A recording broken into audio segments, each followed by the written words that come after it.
जादुई गड्ढा और किसान की किस्मत। एक छोटे से गांव में हरिराम नाम का एक गरीब किसान रहता था।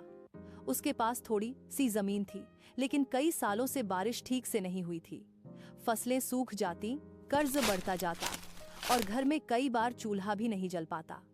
हरिराम रोज खेत में मेहनत करता, लेकिन उसकी आंखों में हमेशा चिंता और दुख रहता। एक दिन खेत जोतते समय उसकी हल अचानक जमीन में फंस गई। जब उसने ध्यान से देखा तो वहां एक अजीब सा गड्ढा था। गड्ढा बहुत गहरा लग रहा था और उससे हल्की सी चमक निकल रही थी। डरते डरते हरिराम ने उसमें हाथ डाला। अचानक उसे महसूस हुआ कि उसका हाथ किसी ठंडी और भारी चीज से टकराया है। जैसे ही उसने उसे बाहर निकाला, उसकी आंखें खुली की खुली रह गईं। वह सोने चांदी के सिक्कों से भरा जादुई गड्ढा था। सबसे अजीब बात यह थी कि जितना भी सिक्का वह निकालता, गड्ढा फिर से भर जाता।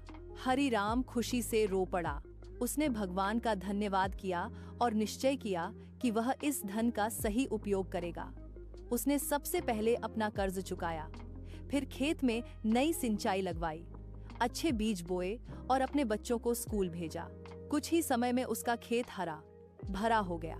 जिस किसान के घर कभी अंधेरा था, वहां अब खुशियों की रोशनी थी। हरिराम ने गांव के गरीब किसानों की भी मदद की, जिससे पूरा गांव खुशहाल बन गया। सीख: अगर मेहनत और ईमानदारी हो तो भगवान किसी न किसी रूप में चमत्कार जरूर दिखाते हैं।